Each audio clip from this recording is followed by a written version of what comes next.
가을바람이 서늘하게 부는 어느 오후 은희는 오래된 장롱 서랍을 열었다.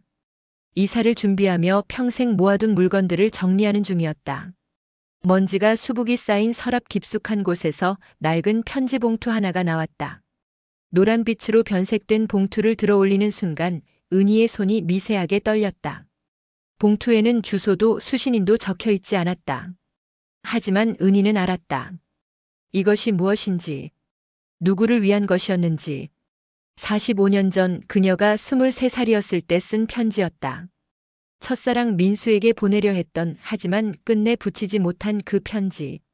조심스럽게 봉투를 열자 3장의 편지지가 나왔다. 젊은 시절 자신의 필체로 빽빽하게 채워진 글자들. 은희는 안경을 고쳐 쓰고 천천히 읽기 시작했다.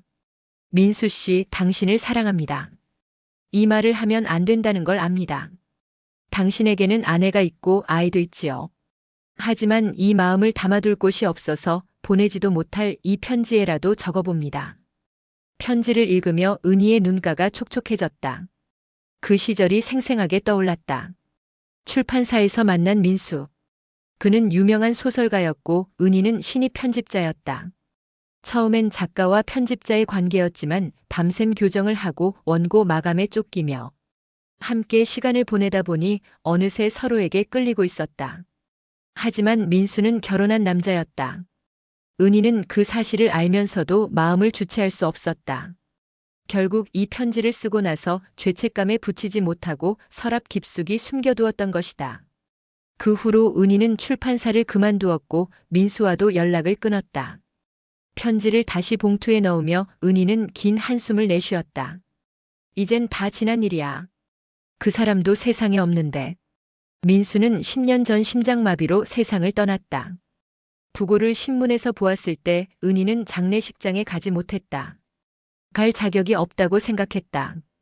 은희는 편지를 쓰레기통에 버리려다 말고 다시 서랍에 넣어두었다. 어쩐지 버리기가 아까웠다. 젊은 날의 진심이 담긴 유일한 증거 같았기 때문이다.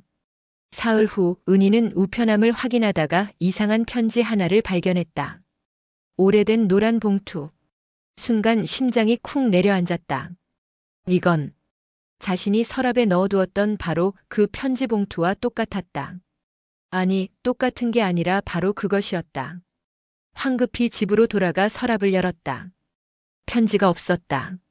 분명 사흘 전에 다시 넣어두었는데. 손이 떨리며 우편함에서 가져온 봉투를 자세히 살폈다. 틀림없었다. 봉투 모서리에 있던 작은 얼룩까지 똑같았다. 은희는 소파에 주저앉았다. 이게 무슨 일이지? 누군가 집에 들어와 편지를 가져간 걸까? 하지만 현관문은 잠겨 있었고 도둑이 들어온 흔적도 없었다. 더 기괴한 것은 이 편지에는 우표도 발신인 주소도 적혀 있지 않았다는 점이다. 우체국을 거쳤다면 반송되었어야 정상이다. 떨리는 손으로 봉투를 뒤집는 순간 은희는 숨이 멎을 듯 했다. 뒷면에 낯선 필체로 한 줄이 적혀 있었다. 또렷하고 검은 잉크로. 당신의 진심, 이제 제 차례입니다. 은희는 편지를 떨어뜨리고 뒷걸음질 쳤다. 이건 농담이 아니었다. 누군가 의도적으로 이 편지를 가져갔고 메시지를 남겨 다시 돌려보낸 것이다. 하지만 누가? 왜? 그날 밤 은희는 잠을 이룰 수 없었다. 창밖을 내다보니 가로등 아래 누군가 서 있는 것 같았다. 하지만 다시 보니 아무도 없었다. 바람에 흔들리는 나뭇가지의 그림자였을까? 침대에 누워 천장을 바라보며 은희는 생각했다. 누가 이걸 알고 있는 거지? 민수는 이미 죽었는데. 그럼 혹시 그의 아내가? 갑자기 오한이 들었다. 만약 정자가 이 편지를 알게 되었다면? 새벽 3시 은희는 다시 거실로 나왔다. 탁자 위에 놓인 편지 봉투를 응시했다. 어둠 속에서 그것은 마치 살아있는 것처럼 보였다. 은희는 편지를 집어들고 불을 켰다. 다시 한번 뒷면의 문장을 읽었다. 당신의 진심, 이제 제 차례입니다. 무슨 뜻일까? 복수? 경고? 아니면 다른 무언가? 은희는 휴대폰을 들었다가 다시 내려놓았다. 누구에게 전화해야 할지 몰랐다. 경찰에 신고한다 해도 뭐라고 말해야 할까? 45년 전 편지가 돌아왔다고. 날이 밝자 은희는 결심했다. 이 일의 진상을 밝혀야 한다고.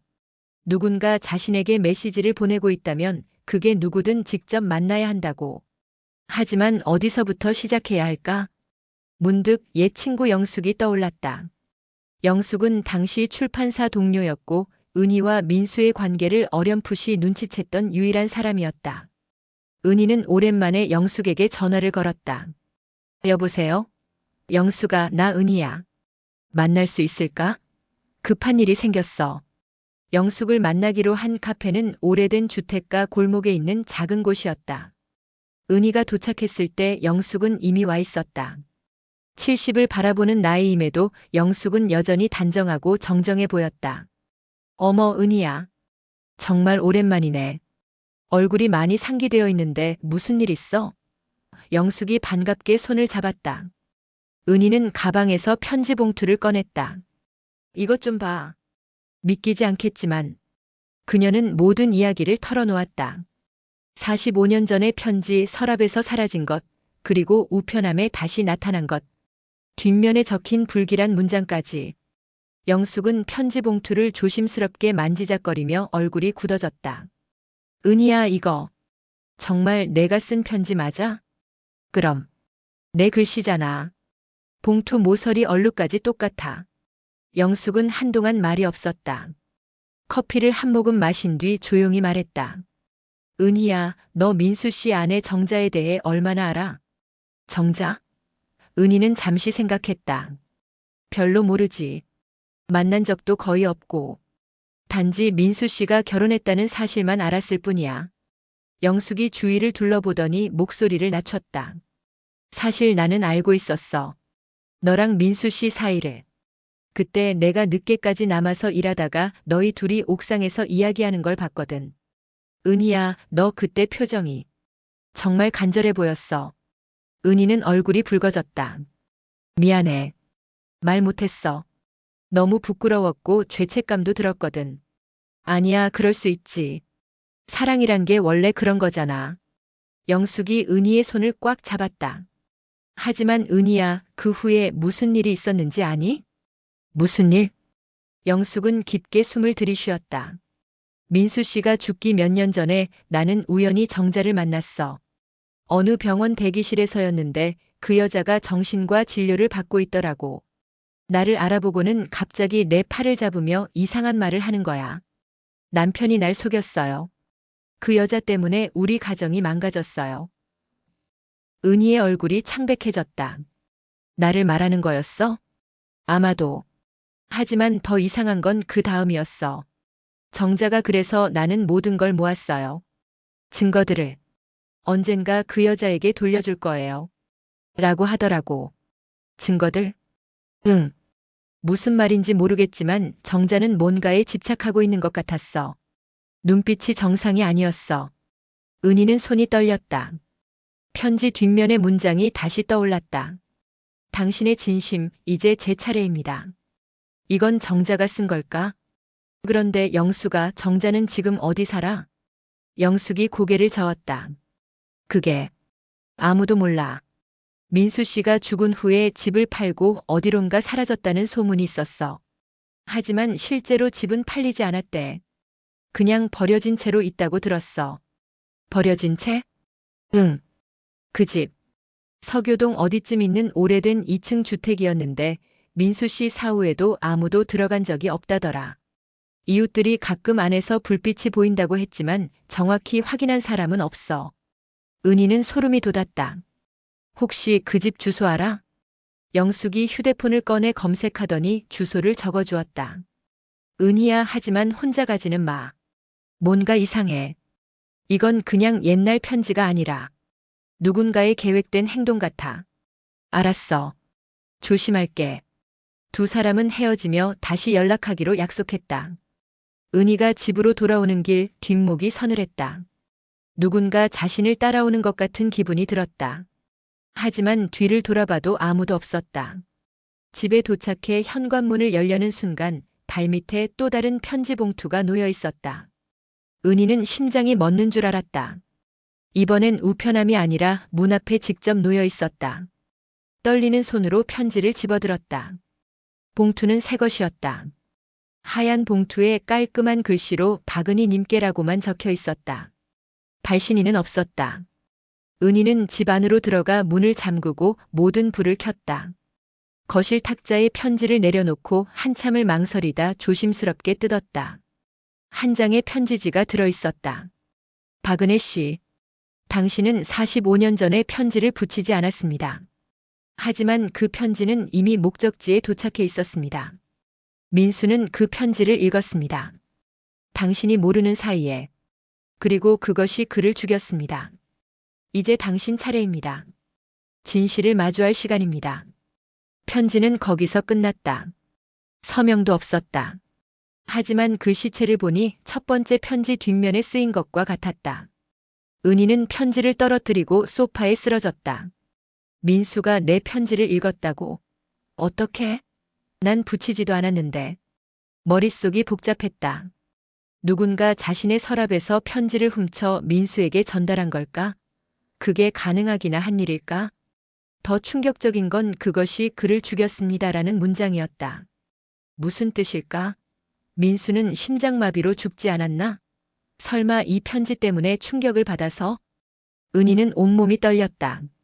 만약 정말 자신의 편지가 민수의 죽음과 관련이 있다면 자신은 살인자나 다름없었다. 그 죄책감이 가슴을 짓눌렀다. 휴대폰이 울렸다. 영숙이었다. 은희야, 방금 인터넷으로 옛날 신문 기사 찾아봤는데 민수 씨 사망 당시 기사 내용이 좀 이상해. 심장마비로 추정이라고만 되어 있고 정확한 사인은 밝혀지지 않았대. 그리고 장례식도 가족장으로 조용히 치러졌고. 무슨 뜻이야? 글쎄, 뭔가 숨기고 싶은 게 있었던 거 아닐까? 은희야, 나 내일 그 집에 한번 가볼까? 내가 혼자 가기엔 위험할 것 같고. 아니야, 영수가. 위험할 수도 있어. 내가 먼저 주변을 살펴볼게. 전화를 끊고 은희는 다시 두 번째 편지를 읽었다. 이제 당신 차례입니다. 진실을 마주할 시간입니다.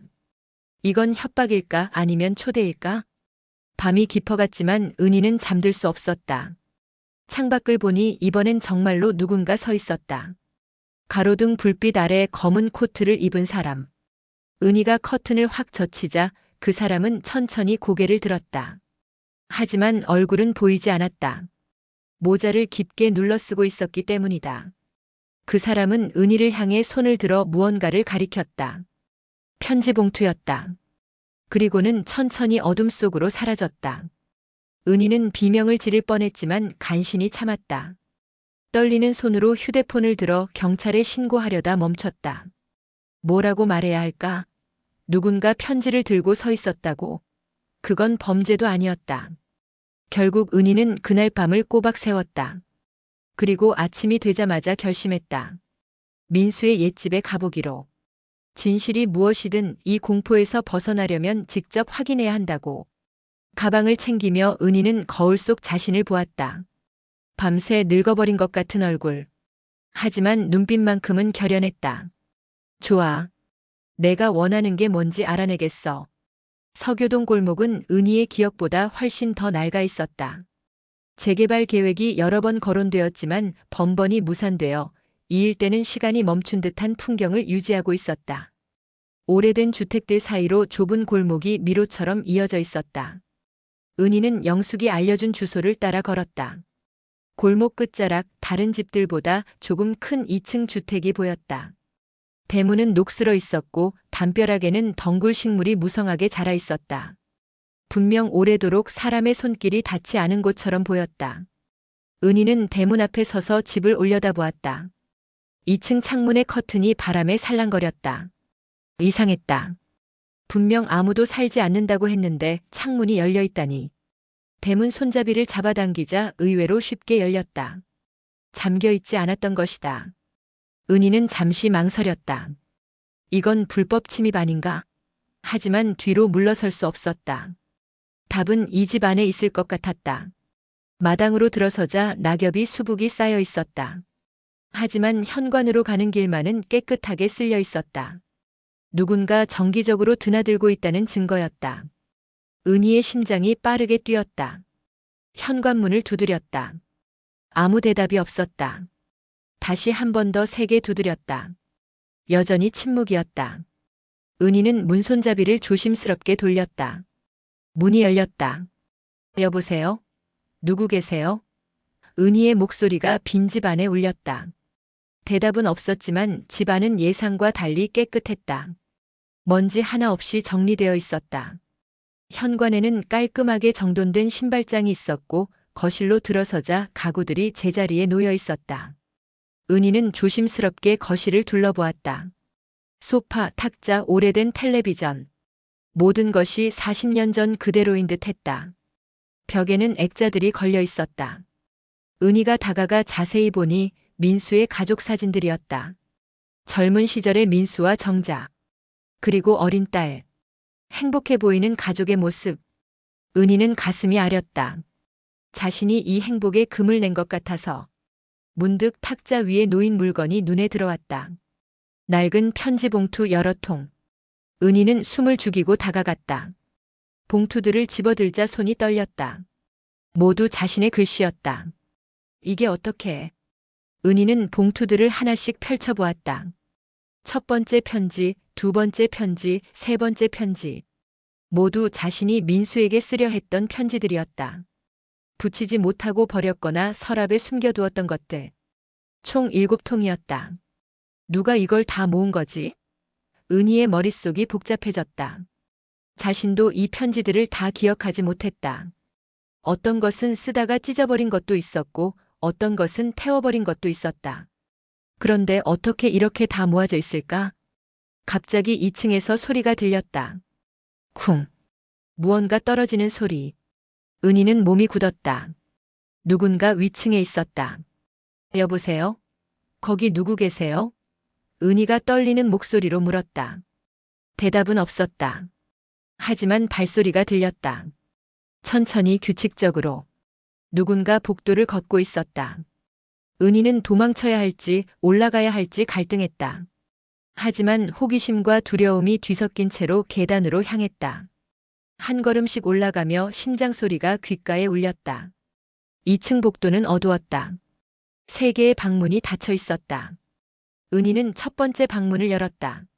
침실이었다. 오래된 침대와 옷장. 하지만 사람은 없었다. 두 번째 방문을 열자 서재가 나왔다. 책장에는 민수가 쓴 소설들이 꽂혀 있었다. 책상 위에는 원고지와 만년필이 놓여 있었다. 마치 주인이 잠시 자리를 비운 것처럼. 세 번째 방문 앞에 섰을 때 은희는 이상한 느낌을 받았다. 문틈 사이로 빛이 새어나오고 있었다. 누군가 안에 있는 게 분명했다. 은희는 숨을 크게 들이쉬고 문을 열었다. 방 안에는 오래된 라디오가 탁자 위에 놓여 있었고 그것이 켜져 있었다. 하지만 사람은 없었다. 라디오에서 희미한 음악이 흘러나왔다. 올드팝. 은희가 젊은 시절 좋아하던 곡이었다. 그리고 음악이 끝나자 목소리가 흘러나왔다. 여기는 민수입니다. 당신의 목소리를 아직도 기다리고 있습니다. 은희는 비명을 지를 뻔했다. 민수의 목소리. 하지만 어떻게? 그는 10년 전에 죽었는데. 라디오 앞으로 다가가 자세히 보니 이건 일반 라디오가 아니라 녹음기가 연결된 장치였다. 손이 떨리며 정지 버튼을 누르려는 순간 뒤에서 목소리가 들렸다. 그걸 만지지 마세요. 은희는 돌아섰다. 문가에 한 여자가 서 있었다. 70대로 보이는 마른 체구의 여자. 회색 머리를 단정하게 묶고 검은 옷을 입고 있었다. 얼굴은 수척했지만 눈빛만큼은 날카로웠다. 당신, 정자 씨? 여자는 고개를 끄덕였다. 박은혜 씨, 올 줄 알았어요. 편지를 받았겠죠? 은희는 한 발 물러섰다. 어떻게? 내 편지들을 다 모았어요? 내가 붙이지도 않았는데. 정자가 방 안으로 들어와 창가에 섰다. 붙이지 않아도 편지는 전달될 수 있어요. 사람의 손을 통해서요. 당신이 그 편지들을 쓰고 버렸을 때 항상 누군가 지켜보고 있었어요. 누가요? 처음엔 청소부 아주머니였어요. 출판사 쓰레기통에서 찢어진 편지를 발견하고 제게 가져왔죠. 그 다음엔 다른 사람들, 당신 하숙집 주인, 동료, 심지어 당신 친구도요. 은희는 충격을 받았다. 내 주변 사람들이 날 감시했다는 거예요? 감시가 아니에요. 관심이었죠. 모두가 당신과 내 남편의 관계를 알고 있었어요. 그리고 불쌍한 아내를 위해 증거를 모아준 거예요. 정자의 목소리는 담담했지만 그 속에 서린 분노를 은희는 느낄 수 있었다. 그래서 민수 씨에게 이 편지들을 보여준 건가요? 정자가 고개를 저었다. 아니요. 보여주지 않았어요. 보여줄 수 없었어요. 그녀의 눈에 눈물이 고였다. 왜냐하면 민수는 이미 당신의 편지를 먼저 읽었거든요. 무슨 말이에요? 정자가 탁자 서랍을 열었다. 그 안에서 또 다른 편지 봉투를 꺼냈다. 이건 당신이 쓴 게 아니에요. 민수가 당신에게 쓴 편지예요. 붙이지 못한 채로. 은희는 떨리는 손으로 편지를 받았다. 봉투를 열고 편지를 읽기 시작했다.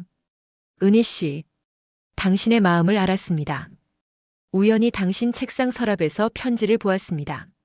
읽어서는 안 될 줄 알았지만 읽어버렸습니다. 미안합니다. 그리고 고백하자면 나도 당신을 사랑합니다. 하지만 우리는 함께할 수 없습니다.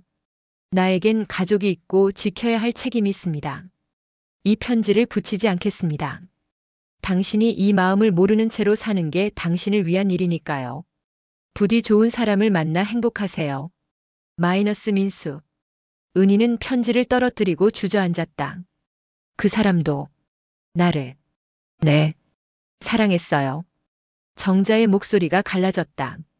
그리고 그게 그 사람을 죽였어요. 당신을 포기하려고 애쓰면서 매일 밤 술을 마셨어요. 심장이 견딜 수 없을 만큼. 의사는 스트레스성 심근경색이라고 했지만 나는 알았어요. 진짜 이유를요. 은희는 울음을 터뜨렸다. 미안해요. 정말 미안해요. 몰랐어요. 미안하다고요? 정자가 날카롭게 웃었다. 45년간 나는 당신을 찾았어요. 남편을 빼앗아간 그 여자를. 하지만 당신은 흔적도 없이 사라졌죠. 출판사를 그만두고 이사를 가고. 그래서 나는 이 집에서 기다렸어요. 언젠가 당신이 돌아올 거라고 믿으면서. 그래서 내게 편지를 보낸 건가요? 정자가 창밖을 바라보았다. 네. 이제 당신도 알아야 한다고 생각했어요. 당신의 사랑이 누군가를 어떻게 파괴했는지, 당신의 진심이 얼마나 위험한 것이었는지. 은희는 고개를 들었다. 정자의 얼굴에는 분노만이 아니라 깊은 슬픔도 서려 있었다. 두 사람은 한동안 말없이 마주 보았다. 한 남자를 사랑했던 두 여자. 그리고 그 사랑으로 인해 모두가 상처받았다. 이제 어떻게 할 건가요? 은희가 조심스럽게 물었다. 정자는 대답하지 않았다. 그저 라디오를 다시 켰다. 민수의 목소리가 다시 흘러나왔다. 여기는 민수입니다. 당신의 목소리를 아직도 기다리고 있습니다. 그 순간 계단 아래에서 큰 소리가 들렸다. 쿵.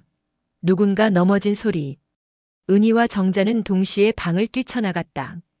계단 아래 현관에 누군가 쓰러져 있었다. 은희는 비명을 질렀다. 영수가. 영숙이었다.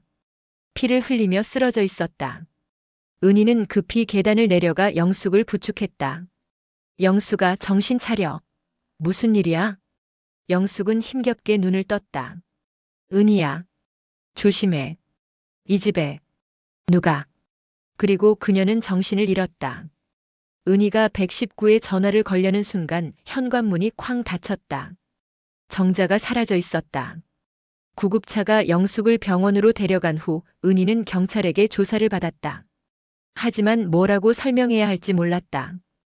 편지가 돌아왔고 죽은 남자의 아내가 오래된 집에 살고 있었고 친구가 의문의 부상을 입었다고. 경찰은 의심스러운 눈초리로 은희를 바라보았다. 박은혜 씨, 정확히 무슨 일이 있었는지 다시 한번 말씀해 주시겠습니까? 은희는 대답했지만 자신도 무슨 말을 하는지 잘 모르겠었다. 결국 경찰은 더 조사가 필요하다며 은희에게 연락처를 남기고 가라고 했다. 병원으로 달려갔을 때 영숙은 응급실에 있었다. 의사는 머리를 다쳤지만 생명에는 지장이 없다고 했다.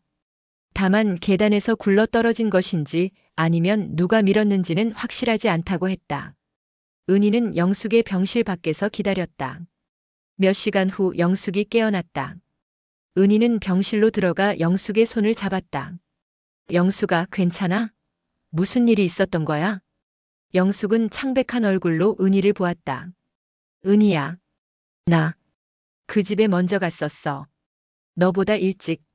왜? 나한테 같이 가자고 했잖아. 미안해. 걱정돼서 혼자 먼저 가봤어. 그런데 영숙이 떨리는 목소리로 말을 이었다. 그 집에 들어갔을 때 누군가 나를 지켜보고 있었어. 2층 창문에서. 처음엔 정자인 줄 알았는데.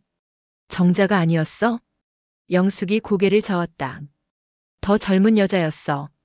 40대쯤? 그 사람이 나를 보고 손짓을 하더라. 올라오라고.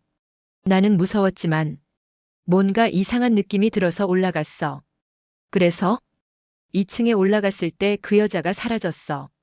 대신 방 안에 편지가 있었어. 영숙이 병원 가운 주머니를 뒤적였다. 여기. 이거. 영숙이 꺼낸 건 구겨진 편지 봉투였다.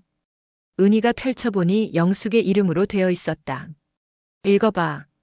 영숙이 말했다. 은희는 조심스럽게 편지를 꺼내 읽었다. 영숙 씨, 당신은 은희를 도우려 하고 있군요. 하지만 알아야 합니다. 이 이야기는 당신이 생각하는 것보다 복잡합니다. 은희가 쓴 편지는 7통이 아닙니다. 8통입니다. 마지막 편지는 민수의 죽음 바로 그날 은희가 쓴 것입니다. 기억나지 않을 겁니다.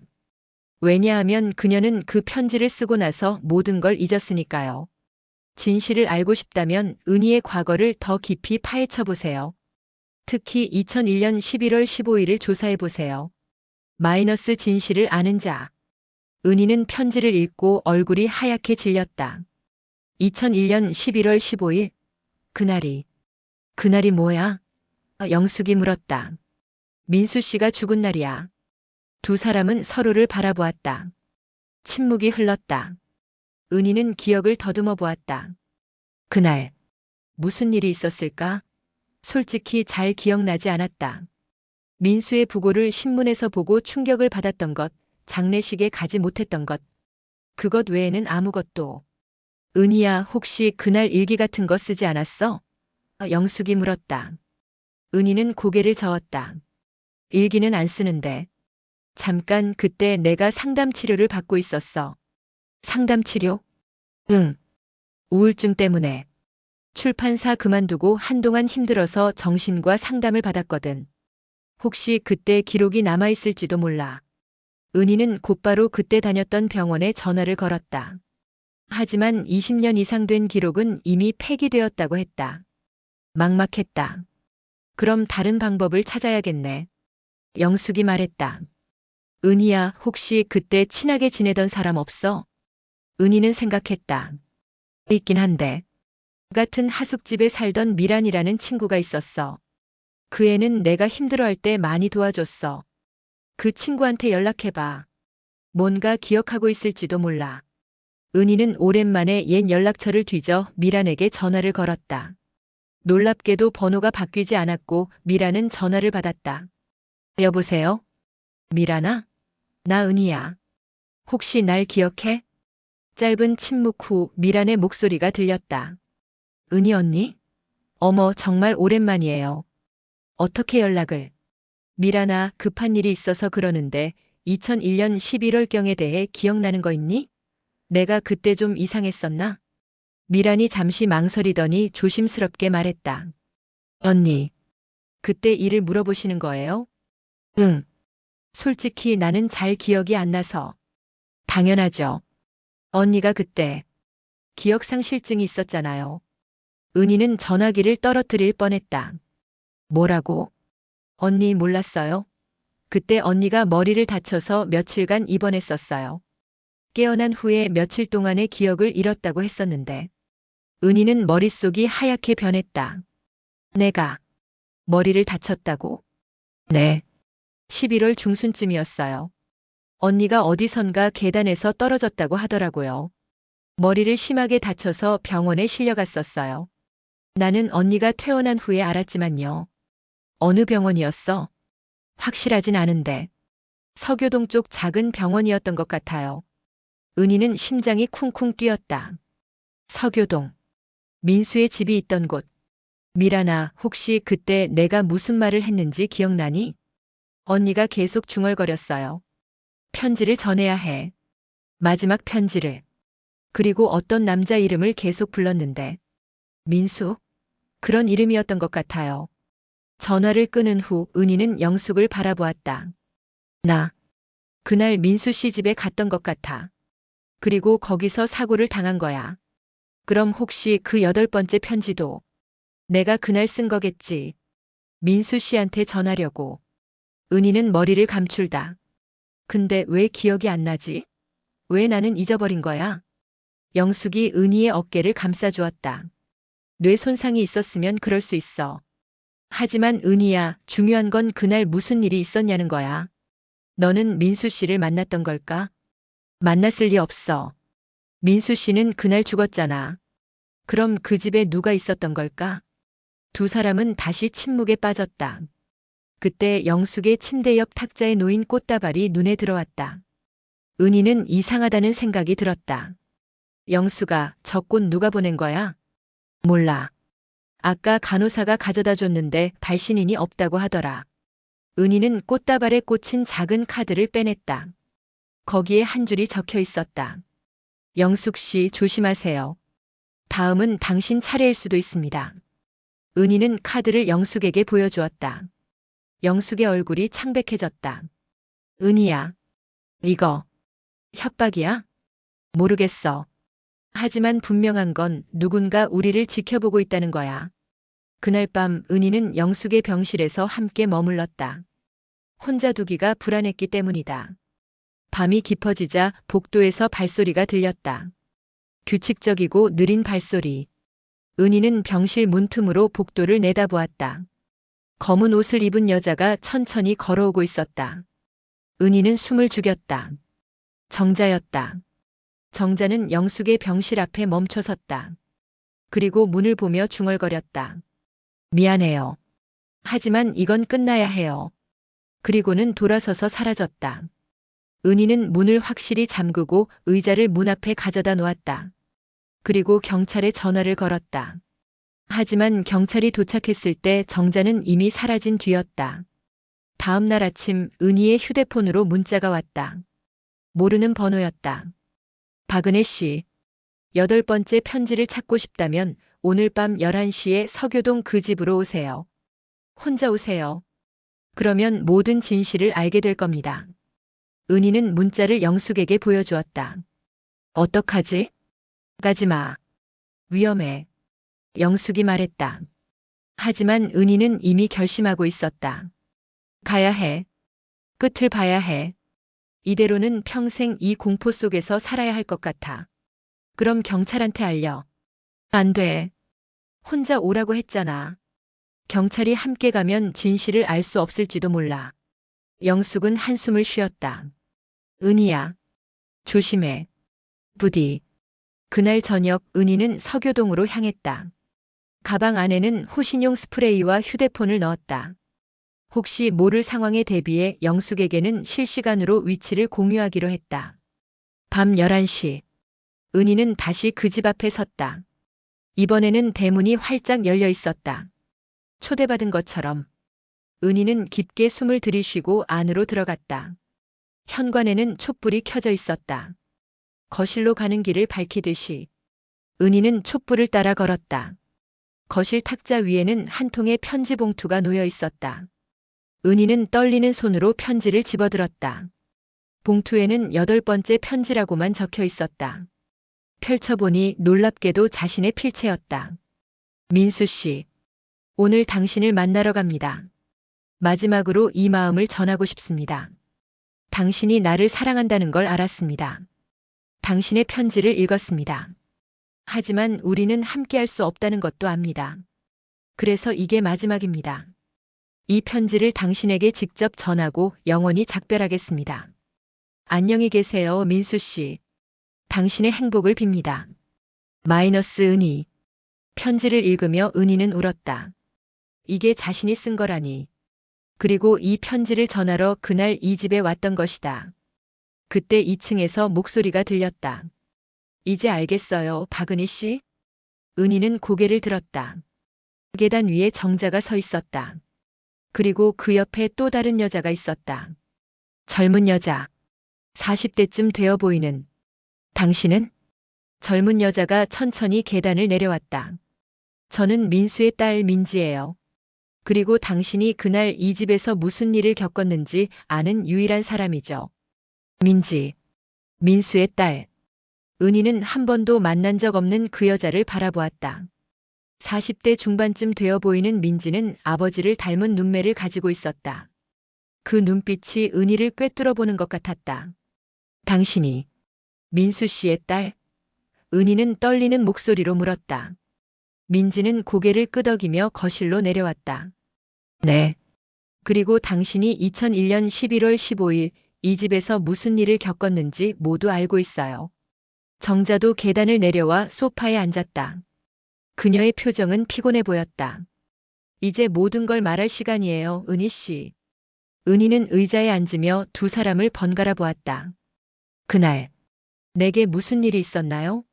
민지가 입을 열었다. 그날 당신은 이 집에 왔어요. 밤 10시쯤이었죠. 아버지에게 편지를 전하러. 하지만 아버지는 이미 서재에서 쓰러져 있었어요. 은희는 숨이 막혔다. 내가 민수 씨를 봤다는 건가요? 네. 당신이 2층 서재에 올라갔을 때 아버지는 책상에 기대어 숨을 헐떡이고 있었어요. 심장마비였죠. 당신은 119에 전화를 걸려고 했어요. 하지만 정자가 말을 이어받았다. 하지만 그때 내가 돌아왔어요. 외출했다가 계단을 올라오는 당신을 보고 나는 화가 났죠. 이 여자가 남편을 죽이려 왔다고 생각했어요. 은희는 손으로 입을 막았다. 그래서 나는 당신을 밀었어요. 정자의 목소리가 떨렸다. 계단에서 당신은 굴러떨어졌고 머리를 심하게 부딪혔어요. 은희는 눈을 감았다. 이제 조각들이 맞춰지기 시작했다. 왜 자신이 병원에 있었는지, 왜 기억을 잃었는지. 민지가 계속 말했다. 어머니가 당신을 밀었을 때 저는 1층에 있었어요. 소리를 듣고 올라갔죠. 당신은 바닥에 쓰러져 있었고 피를 흘리고 있었어요. 아버지는 서재에서 이미 숨을 거두었고요. 그래서 어떻게 된 거예요? 저는 당신을 병원에 데려갔어요. 어머니 몰래. 어머니는 공황 상태였고 저는 당신이 죽을까봐 두려웠어요. 당신을 죽게 내버려 둘 수는 없었으니까요. 은희는 눈물을 흘렸다. 당신이 날 구해준 거군요. 민지가 고개를 끄덕였다. 네. 하지만 대가가 있었어요. 저는 의사에게 당신이 혼자 계단에서 넘어졌다고 거짓말을 했어요. 어머니를 보호하기 위해서. 그리고 당신이 깨어났을 때 기억을 잃었다는 걸 알고. 안도했어요. 차라리 잘 됐다고 생각했죠. 정자가 얼굴을 손으로 가렸다. 미안해요, 은희 씨. 정말 미안해요. 나는 그날 이성을 잃었어요. 당신이 남편을 죽이러 온 줄 알았어요. 하지만 나중에 당신 가방에서 편지를 발견했죠. 작별 편지였어요. 당신은 민수를 떠나보내려 왔던 거였어요. 은희는 울면서 고개를 저었다. 아니에요. 내가 더 일찍 왔었다면 민수 씨를 구할 수 있었을지도. 민지가 단호하게 말했다. 아니에요. 의사 말로는 아버지의 심장은 이미 한계였대요. 언제 멈춰도 이상하지 않을 상태였다고요. 당신 탓이 아니에요. 하지만 그럼 왜 지금 이렇게 편지들을 보내고 날 여기로 부른 건가요? 정자가 천천히 일어났다. 왜냐하면 나는 용서받고 싶었어요. 20년간 이 죄책감에 시달렸어요. 당신을 찾아서 사과하고 싶었지만 용기가 없었어요. 그래서 편지로 먼저 접근했죠. 민지가 덧붙였다. 하지만 어머니의 방법이 너무 극단적이었어요. 당신을 두렵게 만들고 과거를 파헤치게 만들어서. 저는 반대했지만 어머니는 이게 유일한 방법이라고 했어요. 은희는 복잡한 마음으로 두 사람을 바라보았다. 분노해야 할까? 용서해야 할까? 모든 감정이 뒤섞여 혼란스러웠다. 그럼 영숙은요? 왜 영숙이 다쳤나요? 민지가 놀란 표정을 지었다. 영숙 씨가 다쳤다고요? 저희는 몰랐어요. 저희는 그분에게 편지 한 통만 보냈을 뿐이에요. 계단에서 떨어졌어요. 누군가 밀었거나. 정자와 민지가 동시에 고개를 저었다. 우리가 아니에요. 우리는 그날 이 집에 없었어요. 은희는 불안해졌다. 그럼 누가? 갑자기 2층에서 소리가 들렸다. 쿵쿵쿵. 누군가 천천히 걷는 소리. 세 사람은 동시에 위를 올려다보았다. 누가 위에 있나요? 은희가 떨리는 목소리로 물었다. 민지가 창백한 얼굴로 대답했다. 아무도 없어야 하는데요. 발소리가 계단으로 내려오기 시작했다. 세 사람은 숨을 죽였다. 계단 위에서 한 여자가 모습을 드러냈다. 은희는 비명을 질렀다. 영숙아. 영숙이었다. 하지만 뭔가 달랐다. 그녀의 눈빛이 이상했다. 차갑고 공허했다. 놀랐어, 은희야? 영숙이 웃으며 내려왔다. 병원에 있어야 하는데 여기 있네. 영숙아. 어떻게? 병원에서 퇴원한 거야? 퇴원? 아니. 그냥 나온 거지. 중요한 일이 남았거든. 영숙이 가방에서 뭔가를 꺼냈다. 오래된 사진 한 장이었다. 사진을 탁자에 던지며 영숙이 말했다. 이거 봐. 45년 전 사진이야. 은희가 사진을 집어들었다. 거기에는 젊은 시절의 은희, 민수, 정자 그리고 영숙이 있었다. 출판사 사무실에서 찍은 단체 사진. 이게 우리? 응. 우리 넷. 모두 민수를 중심으로 얽혀 있었지. 영숙의 목소리가 냉소적으로 변했다. 은희 너는 몰랐겠지만 나도 민수를 사랑했어. 은희는 충격을 받았다. 뭐라고? 나도 그 사람을 사랑했다고. 영숙이 소리쳤다. 너보다 먼저. 너보다 더 깊이. 하지만 그 사람은 너만 봤어. 항상 은희, 은희. 나는 그림자에 불과했지. 정자가 끼어들었다. 그래서 당신이. 그래서 내가 계획한 거야. 영숙이 웃었다. 은희의 편지를 훔쳐서 민수에게 보여준 것도 나야.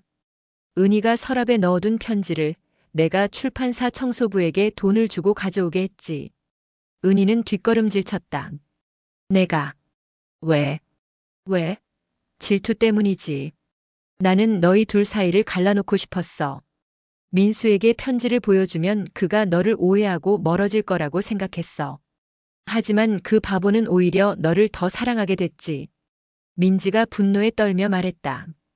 당신이 아버지를 죽게 만든 거군요. 그 스트레스가. 맞아. 영숙이 태연하게 인정했다. 하지만 그것만이 아니야. 그날 밤 은희가 이 집에 왔을 때 나도 여기 있었어. 숨어서 지켜보고 있었지. 정자가 은희를 밀 때 나는 막지 않았어. 오히려 기뻤지. 드디어 은희가 사라지는구나 하고. 은희는 다리에 힘이 풀렸다. 영숙아. 너. 친구잖아. 친구? 영숙이 비웃었다. 45년간 나는 내 친구 행세를 하며 복수를 준비했어. 내가 행복해지는 걸 지켜보며 이를 갈았지. 그리고 이제 때가 왔어. 모든 진실을 드러낼 시간. 영숙이 가방에서 녹음기를 꺼냈다. 이 안에 모든 게 녹음되어 있어.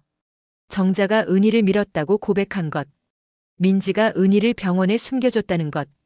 그리고 은희가 민수의 죽음과 관련되어 있다는 것. 이걸 경찰에 넘기면 어떻게 될까? 정자가 앞으로 나섰다. 제발. 그러지 마세요. 제가 잘못했어요. 저를 신고하세요. 하지만 은희 씨와 제 딸은 싫어. 영숙이 냉정하게 말했다. 너희 모두가 벌을 받아야 해. 특히 은희 너는. 은희는 눈물을 흘리며 영숙에게 다가갔다. 영숙아 제발. 나는 몰랐어. 내 마음을 몰랐다고. 미안해. 미안하다고. 영숙이 은희의 손을 뿌리쳤다. 그 말이 45년을 되돌릴 수 있어? 내 인생을 돌려줄 수 있어? 그때 갑자기 현관문이 열렸다. 경찰 여러 명이 들어왔다. 영숙은 당황했다. 어떻게? 민지가 휴대폰을 들어보였다. 제가 신고했어요. 당신이 이 집에 들어올 때부터 지켜보고 있었어요. 경찰이 영숙에게 다가갔다. 영숙 씨 폭행 미수와 협박 혐의로 체포하겠습니다. 영숙은 저항하지 않았다. 그저 은희를 바라보며 쓸쓸히 웃었다. 끝이구나. 드디어. 경찰에게 끌려가기 전 영숙이 마지막으로 말했다. 은희야, 너는 아무것도 몰랐다고 했지. 하지만 알았어야 했어. 내 주변 사람들의 마음을. 그게 내 죄야. 영숙이 사라지고 집안에는 침묵만 남았다. 은희는 바닥에 주저앉아 울었다. 모든 것이 너무 복잡하고 고통스러웠다. 정자가 은희 옆에 무릎을 꿇었다. 은희 씨, 저도 미안해요. 진심으로. 은희는 정자를 바라보았다. 그 여자의 눈에도 눈물이 가득했다. 두 사람은 한 남자를 사랑했고 그로 인해 모두 상처받았다. 이제 와서 누구를 탓할 수 있을까? 저도 미안해요. 은희가 떨리는 목소리로 말했다. 정말 미안해요. 두 사람은 서로를 끌어안고 울었다. 45년간 쌓였던 오해와 분노가 눈물과 함께 흘러내렸다. 민지가 조용히 2층으로 올라갔다. 그리고 아버지의 서재로 들어갔다. 책상 위에는 여전히 아버지의 물건들이 놓여 있었다. 민지는 서랍을 열고 그 안에서 오래된 편지 한 통을 꺼냈다. 이건 아버지가 죽기 전날 쓴 편지였다. 봉투에는 은희에게라고 적혀 있었다. 민지는 이 편지를 20년간 숨겨왔다. 전해줘야 할지 말아야 할지 고민하면서 민지는 편지를 들고 1층으로 내려갔다. 은희에게 다가가 편지를 건넸다. 이건 아버지가 당신에게 쓴 마지막 편지예요. 은희는 떨리는 손으로 편지를 받았다. 봉투를 열고 조심스럽게 읽기 시작했다. 은희 씨, 당신이 이 편지를 읽는다면 나는 이미 이 세상에 없을 겁니다. 의사가 말했습니다. 심장이 오래 버티지 못할 거라고. 마지막으로 이 말을 전하고 싶습니다. 당신을 사랑했습니다. 진심으로. 하지만 우리는 잘못된 시간에 만났습니다. 다른 인생이 있었다면 우리는 함께할 수 있었을까요? 알 수 없네요. 하지만 한 가지는 확실합니다. 당신을 알게 된 것은 제 인생의 축복이었습니다. 부디 행복하세요, 은희 씨. 그리고 저를 용서해 주세요. 당신에게 상처만 준 것 같아서 영원히 당신을 기억하겠습니다. 마이너스 민수. 은희는 편지를 가슴에 안고 소리내어 울었다. 45년 만에 도착한 답장. 너무 늦게 온 고백. 하지만 그 말들은 은희의 마음을 어루만졌다. 정자도 은희의 어깨를 감싸 안았다. 두 여자는 한 남자를 사랑했지만 이제는 서로를 이해하게 되었다. 사랑은 때로 사람을 아프게 하지만 결국 우리를 연결하는 힘이기도 하다는 것을. 밤이 깊어지고 경찰 조사가 끝난 후 은희와 정자와 민지는 거실에 앉아 있었다. 오래된 라디오가 여전히 켜져 있었고 잔잔한 음악이 흘러나왔다. 이제 어떻게 하실 거예요? 민지가 물었다. 은희가 창밖을 바라보았다.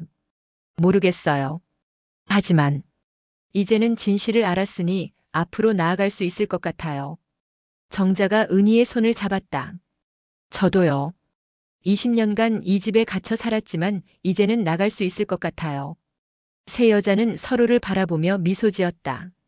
쓸쓸하지만 따뜻한 미소였다.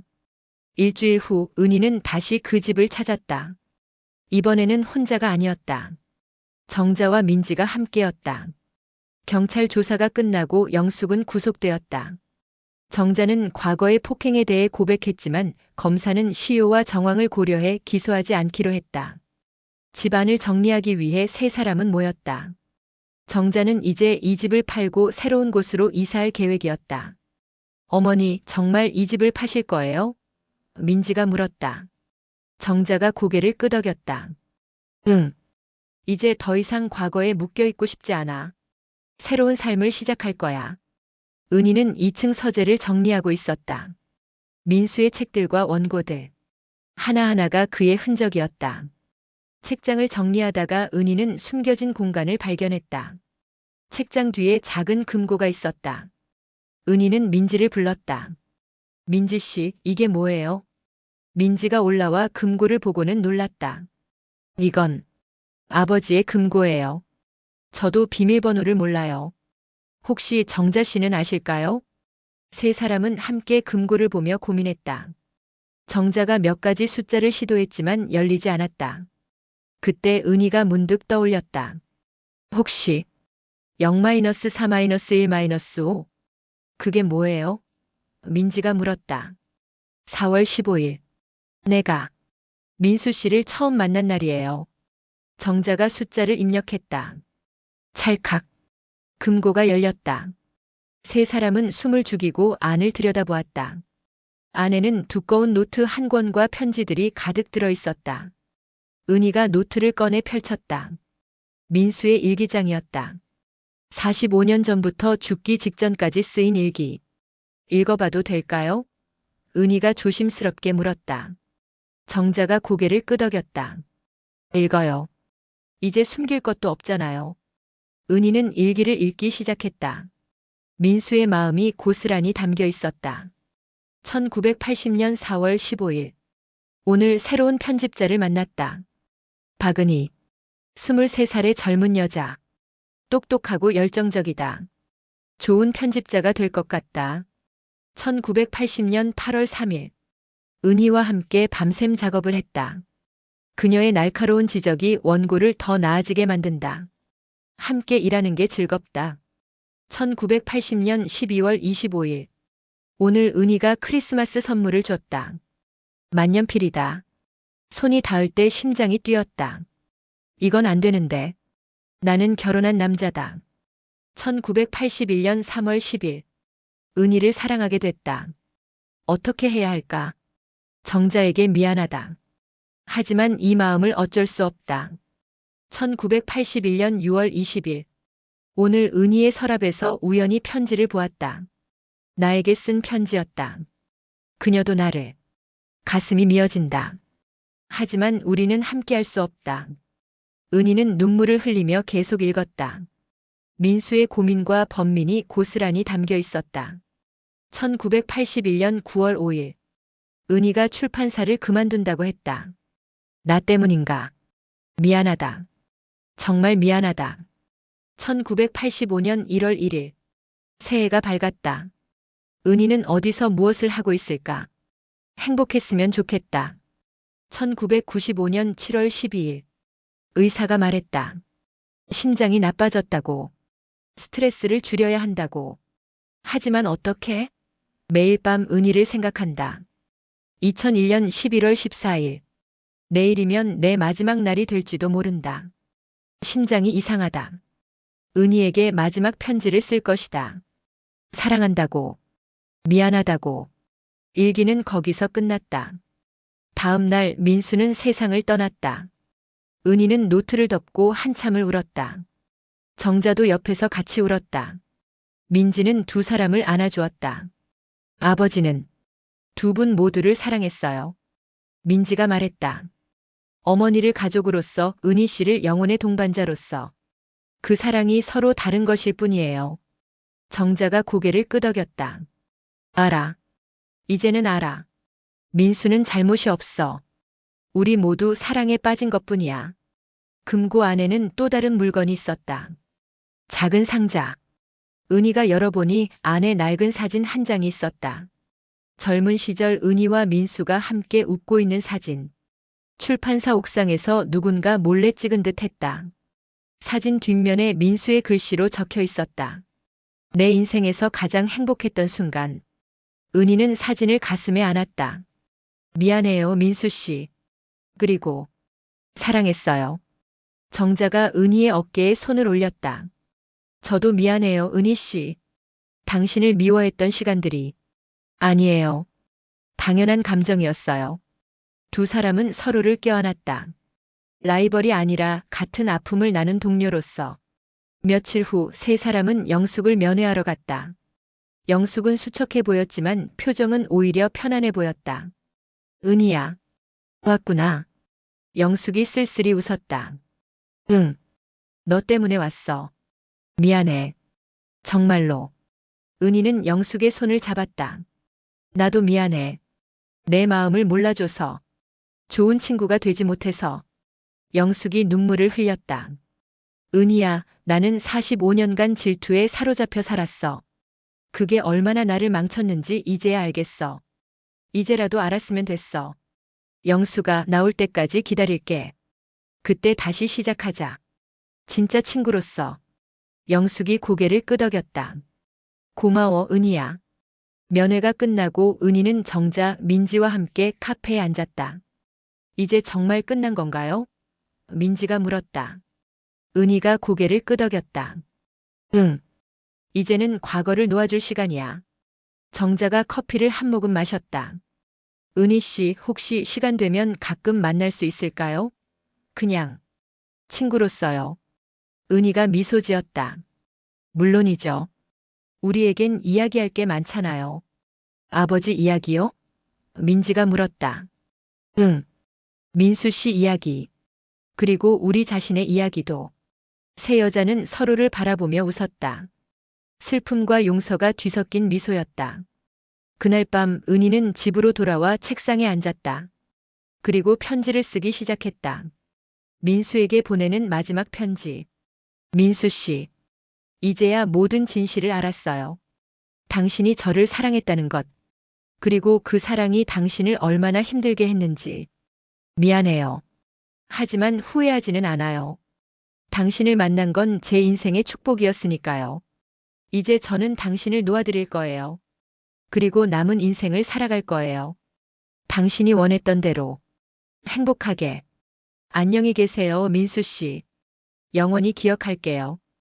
편지를 쓰고 나서 은희는 그것을 봉투에 넣었다. 하지만 이번에는 붙이지 않았다. 대신 서랍 깊숙이 넣어두었다. 이젠 보내지 않아도 됐다. 마음속으로 이미 전했으니까. 창밖을 보니 달이 밝았다. 은희는 창가에 서서 하늘을 올려다보았다. 어디선가 민수가 자신을 지켜보고 있을 것 같았다. 잘 자요, 민수 씨. 은희가 속삭였다. 그리고 조용히 미소 지었다. 한 달이 지났다. 은희의 삶은 조금씩 평온을 되찾아가고 있었다. 정자와는 일주일에 한 번씩 만나 차를 마시며 이야기를 나눴다. 민수에 대한 추억을 나누고 각자의 삶에 대해 털어놓는 시간이었다. 이상하게도 함께 있으면 마음이 편안했다.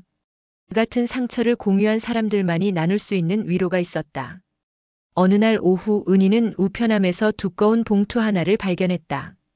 발신인은 서울구치소였고 보낸 사람은 영숙이었다. 은희는 가슴이 두근거렸다. 영숙이 무슨 말을 하고 싶은 걸까? 집으로 들어가 봉투를 열었다. 안에는 긴 편지 한 통과 몇 장의 오래된 사진들이 들어있었다. 은희에게. 이 편지를 쓰는 건 쉽지 않아. 하지만 내가 알아야 할 것들이 있어. 내가 감옥에 들어오고 나서 많은 생각을 했어. 왜 내가 이렇게 됐는지, 언제부터 잘못된 건지. 은희야, 사실 나는 처음부터 너를 미워했던 건 아니야. 오히려 좋아했어. 똑똑하고 순수한 너를. 우리는 좋은 친구가 될 수 있었어. 하지만 민수가 나타나면서 모든 게 변했어. 너는 몰랐겠지만 민수는 출판사에 오기 전부터 나와 알고 지냈어. 나는 대학 시절 그의 강연을 듣고 반했어. 그 후로 몇 년간 그를 짝사랑했지. 출판사에 취직한 것도 그를 가까이서 보고 싶어서였어. 그런데 그가 너를 보는 눈빛이 달랐어. 나를 볼 때와는 완전히 다른. 그때 알았지. 나는 영원히 기회가 없다는 걸. 그게 너무 아팠어. 은희야, 내가 한 짓들을 변명할 생각은 없어. 내 편지를 훔친 것, 민수에게 전한 것, 정자를 부추긴 것. 모두 내 선택이었어. 하지만 한 가지는 말하고 싶어. 너를 계단에서 밀지는 않았어. 그날 밤 나는 정자가 너를 밀 때 막지 않았을 뿐이야. 방관했지. 그것도 죄긴 하지만. 그리고 이번에 내게 편지들을 보낸 건 사실 나만의 계획이 아니었어. 정자도 진심으로 사과하고 싶어 했어. 우리 둘 다 죄책감에 시달렸거든. 다만 내 방법이 너무 극단적이었던 거지. 은희야, 사진들을 봐. 그건 내가 45년간 모아온 것들이야. 너와 민수의 모습들. 나는 질투했지만 동시에 너희의 사랑이 아름답다고 생각했어. 그래서 기록하고 싶었나 봐. 이상하지? 미워하면서도 부러워하고 파괴하고 싶으면서도 보존하고 싶었어. 내 마음은 항상 모순투성이었어. 여기 감옥에서 상담을 받고 있어. 심리치료사가 말하더라. 나는 집착과 질투에 사로잡혔었다고. 건강한 사랑을 배운 적이 없었다고. 어쩌면 맞는 말인지도 몰라. 은희야, 너에게 진심으로 사과해. 그리고 부탁이 있어. 이 사진들을 정자에게도 보여줘. 우리 셋 모두 민수를 사랑했고 그로 인해 상처받았어. 이제는 그 상처를 함께 치유할 때가 된 것 같아. 나는 앞으로 3년을 여기서 보낼 거야. 그동안 많이 반성하고 나 자신을 돌아볼 생각이야. 그리고 나올 때쯤이면 진짜 친구가 될 수 있는 사람이 되어 있기를 바라. 기다려줄 수 있니? 아니, 기다려달라고 강요할 자격은 없지. 다만 희망할 뿐이야. 미안해, 은희야. 그리고 고마워. 내가 나를 완전히 미워하지 않아줘서. 마이너스 영숙. 은희는 편지를 읽고 한참을 울었다. 영숙의 아픔이 고스란히 전해졌다. 사랑은 때로 사람을 이렇게 만들어버린다. 집착과 질투로, 파괴와 복수로. 사진들을 하나씩 펼쳐보았다. 출판사 사무실에서 웃고 있는 은희와 민수. 옥상에서 이야기를 나누는 두 사람. 복도에서 마주친 순간. 모두 영숙이 몰래 찍은 것들이었다. 이상하게도 사진들은 아름다웠다. 사랑하는 두 사람의 순간들. 비록 이루어질 수 없는 사랑이었지만 그 순간만큼은 진실했다. 은희는 정자에게 전화를 걸었다. 정자 씨, 시간 있으세요? 보여드릴 게 있어요. 카페에서 만난 정자는 사진들을 보며 복잡한 표정을 지었다. 이런 사진들이 있었군요. 영숙이 찍은 거예요. 그 친구도 아팠던 거죠. 정자가 고개를 끄덕였다. 우리 모두 아팠어요. 각자의 방식으로. 그녀는 사진 한 장을 집어들었다. 젊은 시절 민수의 모습. 이 사람 참 죄가 많아요. 여자들을 이렇게 힘들게 하다니. 은희가 씁쓸하게 웃었다. 민수 씨가 의도한 건 아니었을 거예요. 알아요. 하지만 결과적으로는. 정자가 한숨을 쉬었다. 은희 씨, 우리 이제 정말 과거를 놓아줘야 할 것 같아요. 어떻게요? 제대로 된 장례식을 치르는 거예요. 민수의, 그리고 우리 사랑의. 은희는 정자의 말에 잠시 생각했다. 좋은 생각이에요. 일주일 후 새 여자와 민지는 민수의 묘소에 모였다. 은희가 민수의 무덤을 찾은 건 처음이었다. 정자는 꽃다발을 놓고 은희는 편지 한 통을 묘비 앞에 놓았다. 민수 씨, 이제야 제대로 작별 인사를 하러 왔어요. 정자도 무릎을 꿇고 말했다. 여보, 이제 편히 쉬세요. 우리도 이제 평안해질 거예요. 민지가 꽃을 정리하며 말했다.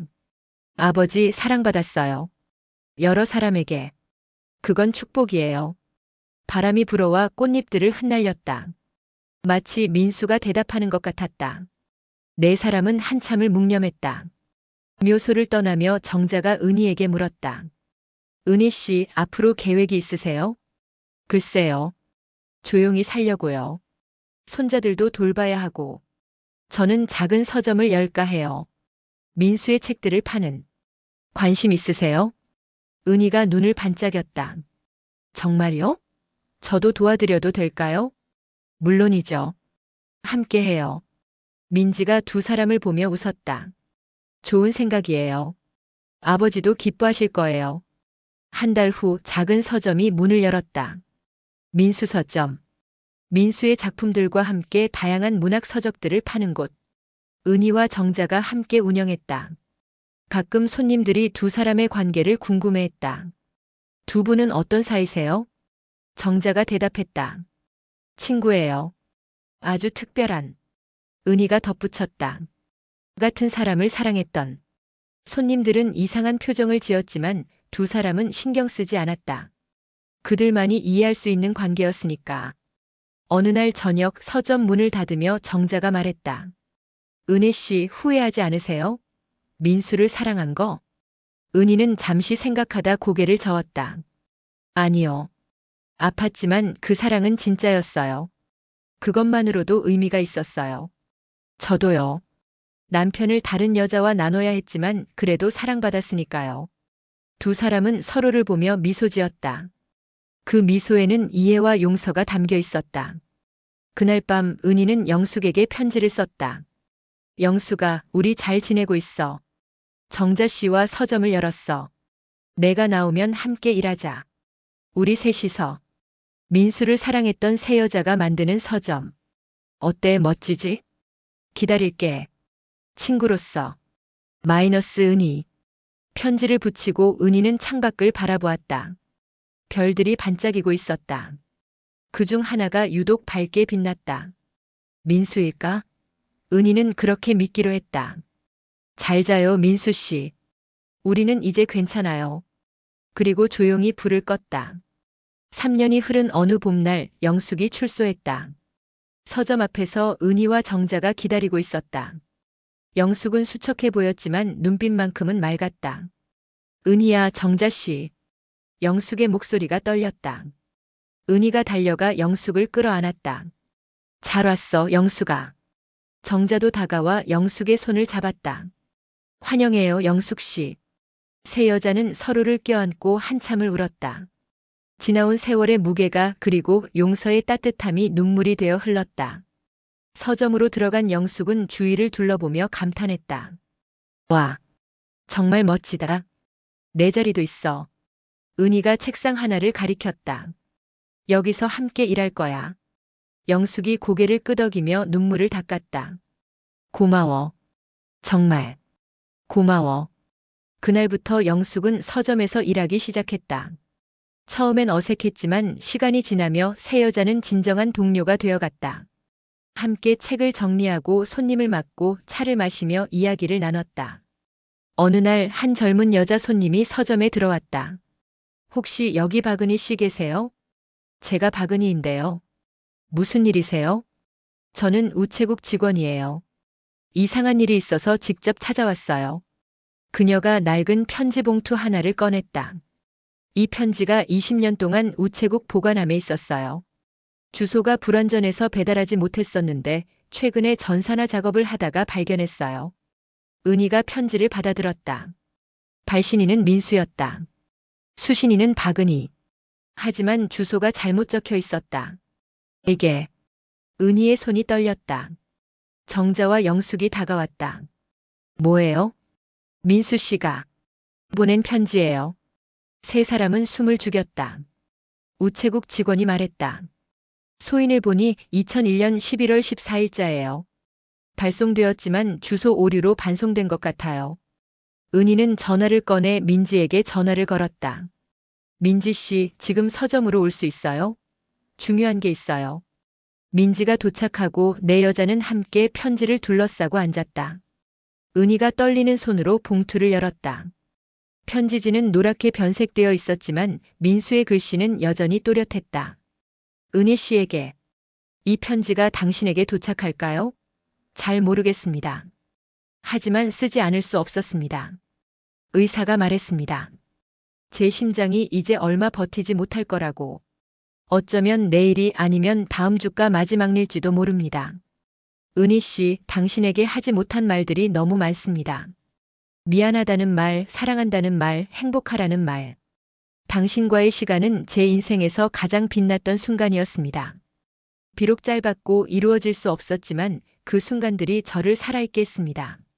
정자에게도 미안합니다. 좋은 아내였는데 제가 다른 사람을 사랑했습니다. 딸 민지에게도 미안합니다. 좋은 아버지가 되지 못했습니다. 하지만 은희 씨, 당신만큼은 후회하지 않습니다. 당신을 사랑한 것은 죄가 아니었습니다. 다만 시간과 상황이 우리 편이 아니었을 뿐입니다. 다른 인생이 있다면, 다시 태어난다면 그때는 당신을 먼저 만나고 싶습니다. 그래서 당당하게 사랑하고 싶습니다. 은희 씨, 부디 행복하세요. 좋은 사람을 만나 사랑받으세요. 그리고 가끔은 저를 기억해 주세요. 당신을 사랑했던 한 남자를. 이것이 제 마지막 편지가 될 것 같습니다.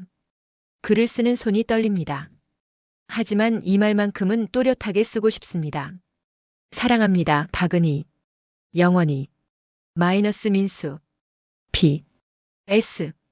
정자 만약 이 편지를 당신이 먼저 보게 된다면 은희 씨에게 전해주세요. 그리고 미안하다고 전해주세요. 당신은 좋은 아내였습니다. 부족한 건 제가 부족한 남편이었다는 것뿐입니다. 편지를 다 읽고 네 사람은 모두 울고 있었다. 20년 만에 도착한 마지막 편지. 민수의 마지막 고백. 은희가 편지를 가슴에 안고 흐느꼈다. 민수 씨, 이제야 도착했어요. 정자가 은희의 어깨를 감싸 안았다. 은희 씨, 민수는 당신을 정말 사랑했어요. 이제 확실히 알았어요. 영숙이 눈물을 닦으며 말했다. 이렇게 사랑받을 수 있다니. 부럽다, 은희야.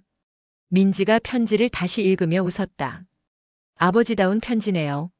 마지막까지 어머니를 배려하고. 정자가 고개를 끄덕였다. 그 사람은 그런 사람이었어요. 모두를 사랑하려 했죠. 그래서 본인이 가장 힘들었던 것 같아요. 은희가 편지를 조심스럽게 접었다. 이제 정말 끝이네요. 끝? 영숙이 물었다. 아니, 시작이에요. 은희가 미소 지었다. 이제 우리는 진심으로 과거를 놓아줄 수 있어요. 민수 씨의 축복을 받았으니까. 네 사람은 서로를 바라보았다. 한 남자를 둘러싼 세 여자, 그리고 그의 딸. 사랑과 질투, 용서와 화해로 얽힌 관계. 하지만 이제는 진정한 동료가 되었다. 그럼 우리 뭘 할까요? 민지가 물었다. 정자가 일어섰다. 민수의 마지막 편지를 제대로 기념해야죠. 어떻게요? 책으로 만드는 거예요. 우리의 이야기를. 민수와 우리 네 사람의 이야기를. 은희가 눈을 반짝였다. 좋은 생각이에요. 제목은? 영숙이 말했다. 내가 버린 편지의 귀환은 어때? 완벽해요. 정자가 웃었다. 그날부터 네 사람은 함께 글을 쓰기 시작했다. 각자의 시선에서 본 민수, 사랑, 그리고 용서의 이야기. 힘들었지만 치유가 되는 작업이었다. 1년 후 책이 출간되었다. 출판 기념회에는 많은 사람이 왔다. 네 사람은 나란히 앉아 독자들에게 사인을 해주었다. 한 젊은 여성 독자가 물었다. 이 이야기가 정말 실화예요? 은희가 고개를 끄덕였다. 네. 우리의 이야기예요. 어떻게 용서할 수 있었어요? 서로를. 정자가 대답했다. 사랑했으니까요. 같은 사람을. 그 사랑이 우리를 연결했어요. 영숙이 덧붙였다. 그리고 시간이 필요했어요. 이해하고 받아들이는데. 민지가 마지막으로 말했다. 제 아버지가 우리에게 남긴 유산이에요. 사랑은 누군가를 소유하는 게 아니라 함께 나누는 거라고. 행사가 끝나고 네 사람은 민수의 묘소를 찾았다. 출간된 책 한 권을 묘비 앞에 놓았다. 민수 씨, 우리 이야기를 책으로 냈어요. 은희가 말했다. 여보, 당신 이야기가 많은 사람에게 전해질 거예요. 정자가 덧붙였다. 민수 씨, 이제 제대로 된 작별이에요. 영숙이 눈물을 닦았다. 아버지 사랑해요. 자랑스러워요. 민지가 꽃을 놓았다. 바람이 불어왔다. 따뜻하고 부드러운 봄바람. 꽃잎들이 공중에서 춤추듯 흩날렸다. 은희는 하늘을 올려다보았다. 민수 씨, 보고 계시죠? 우리 이제 괜찮아요. 행복해요. 그날 저녁 네 사람은 서점에 모여 와인을 마셨다. 창밖으로 노을이 지고 있었다. 건배해요. 정자가 잔을 들었다. 우리의 우정을 위해. 그리고 민수를 위해. 은희가 덧붙였다. 용서를 위해. 영숙이 말했다. 사랑을 위해. 민지가 마무리했다. 네 개의 잔이 부딪히는 소리가 서점 안에 울렸다. 책장 사이로 민수의 책들이 조용히 빛나고 있었다. 그날 밤 은희는 마지막으로 편지를 썼다. 이번에는 자신에게 보내는 편지였다. 45년 전의 나에게. 그 편지를 붙이지 마. 하지만 후회하지도 마. 그 사랑은 진짜였고 그 진심은 아름다웠어. 앞으로 힘든 시간이 있겠지만 결국 넌 괜찮아질 거야. 그리고 놀랍게도 넌 혼자가 아니야. 같은 아픔을 나눈 사람들이 내 곁에 있을 거야. 그들과 함께 웃고 울고 치유받을 거야. 버리지 말았어야 할 건 편지가 아니라 진심이었다고. 아니야. 내 진심은 버려지지 않았어.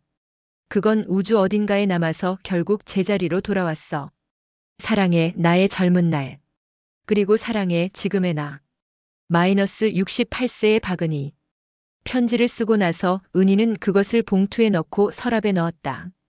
이번에는 붙이지 않을 것이다. 보내지 않아도 이미 도착했으니까. 마음속 깊은 곳에. 창밖을 보니 달이 밝았다. 은희는 창가에 서서 밤하늘을 바라보았다. 별들이 반짝이고 있었다. 그중 하나가 특히 밝게 빛났다. 안녕히 주무세요, 민수 씨. 우리의 이야기는 이렇게 끝이 났어요. 슬프지만 아름답게. 아프지만 의미 있게. 그리고 마침내 평화롭게. 은희는 조용히 미소 지으며 창문을 닫았다. 그리고 불을 껐다. 화면이 천천히 어두워지고 내레이션이 흐른다. 버리지 말았어야 할 건 편지가 아니라 내 진심이었다. 하지만 이제 알았다. 진심은 결코 사라지지 않는다는 것을. 그것은 시간을 넘어 공간을 넘어 결국 제자리로 돌아온다는 것을. 그리고 그 여정 속에서 우리는 용서를 배우고 사랑을 이해하고 마침내 평화를 찾는다. 5년 후. 민수 서점은 동네에서 가장 사랑받는 작은 서점이 되었다.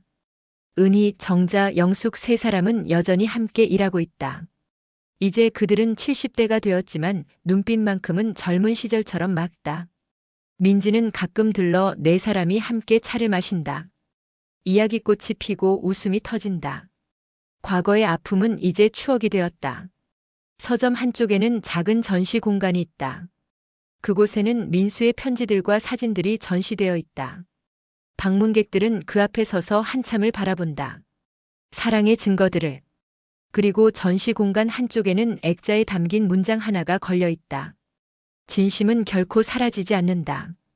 그것은 편지가 되어 기억이 되어 사랑이 되어 영원히 우리 곁에 남는다.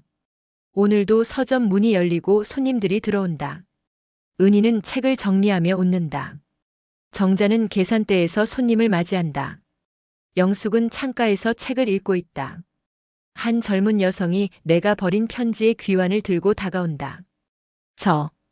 이 책 읽었는데요. 정말 감동적이었어요. 혹시 작가님들이세요? 은희가 고개를 끄덕인다. 네, 우리가 썼어요. 와, 실제로 이런 일이 있었다니 믿기지 않아요. 어떻게 그렇게 용서할 수 있었어요? 정자가 다가와 말한다. 용서는 한순간에 오는 게 아니에요. 시간이 필요하죠. 그리고 진심이. 영숙이 덧붙인다. 우리도 처음엔 서로를 미워했어요. 하지만 결국 우리 모두 똑같은 거였어요. 사랑했고 아팠고 외로웠던 사람들. 젊은 여성의 눈에 눈물이 맺힌다. 저도 지금 누군가를 용서하지 못하고 있어요. 할 수 있을까요? 은희가 그녀의 손을 잡는다. 할 수 있어요. 시간을 주세요. 자신에게도 상대에게도. 그리고 무엇보다 진심으로 대화를 나누세요. 여성이 책을 가슴에 안으며 고맙다고 인사한다. 새 노인은 그녀가 나가는 뒷모습을 바라보며 미소 짓는다. 우리 책이 누군가에게 도움이 되고 있네요. 영숙이 말한다. 민수 씨가 기뻐하실 거예요. 정자가 하늘을 올려다본다. 은희는 창밖을 바라본다. 봄볕이 따사롭게 내리쬐고 벚꽃잎이 바람에 흩날린다. 아름다운 날이다. 그래요. 우리는 잘하고 있어요. 그날 저녁 서점 문을 닫고 세 사람은 옥상으로 올라간다. 그곳에는 작은 정원이 있다. 민지가 만들어준 곳이다. 민수를 추모하는 작은 공간. 정원 한가운데에는 벤치가 있고 그 뒤로 작은 명판이 세워져 있다. 작가 민수를 기리며 그의 사랑이 이곳에 남아 있습니다. 세 사람은 벤치에 앉아 석양을 바라본다. 침묵이 흐르지만 불편하지 않다. 오히려 평화롭다. 은희야. 영숙이 먼저 입을 연다. 너 후회해? 뭘? 민수를 사랑했던 거. 은희는 잠시 생각하다 고개를 젓는다. 아니, 전혀. 그 사랑이 날 만들었어. 지금의 나를. 정자가 말한다. 저도요. 힘들었지만 그 시간이 저를 강하게 만들었어요. 영숙이 눈물을 닦는다. 나는 후회해. 질투했던 시간들을. 하지만 지금 이 순간은 후회하지 않아. 너희와 함께 있으니까. 세 사람은 서로의 손을 잡는다. 주름진 손이지만 따뜻하다. 우리 약속해요. 은희가 말한다. 앞으로도 계속 함께 하기로. 약속해. 정자가 응답한다. 약속. 영숙이 웃는다. 해가 지고 하늘이 주황빛으로 물든다. 세 여자의 실루엣이 석양을 배경으로 아름답게 그려진다. 그들은 한때 경쟁자였지만 이제는 가장 깊이 이해하는 친구가 되었다. 바람이 불어온다. 부드럽고 따뜻한 바람. 그 바람 속에서 누군가의 목소리가 들리는 듯하다. 고맙습니다. 세 분 모두에게. 민수의 목소리일까? 아니면 바람 소리일까? 세 사람은 웃으며 하늘을 올려다본다. 천만에요, 민수 씨. 은희가 속삭인다. 우리가 고마워요. 정자가 덧붙인다. 다음 생에 또 만나요. 영숙이 손을 흔든다. 밤이 깊어지고 별들이 하나둘 나타난다. 세 사람은 여전히 옥상에 앉아 있다. 이야기를 나누고 웃고 때로는 침묵한다. 이것이 그들의 일상이다. 과거의 상처를 딛고 찾은 평화. 용서를 통해 얻은 우정. 사랑의 또 다른 형태. 카메라는 천천히 뒤로 물러난다. 세 여자의 모습이 점점 작아진다. 하지만 그들의 웃음소리는 여전히 들린다. 따뜻하고 진심 어린. 마지막 장면. 서점의 간판이 클로즈업된다. 민수 서점. 그 아래 작은 글씨로 이렇게 적혀 있다. 사랑은 끝나지 않는다. 그저 형태를 바꿀 뿐이다. 화면이 완전히 어두워지고 엔딩 크레딧이 올라간다. 배경음악은 잔잔한 피아노 선율. 그 위로 마지막 내레이션이 흐른다. 내가 버린 편지는 돌아왔다. 하지만 그것은 단순한 편지가 아니었다. 그것은 진심이었고 용서였고 치유였다. 45년이 걸렸지만 결국 모든 것은 제자리를 찾았다. 사랑도 이해도 평화도. 그리고 우리는 알았다. 버려진 것은 아무것도 없었다는 것을.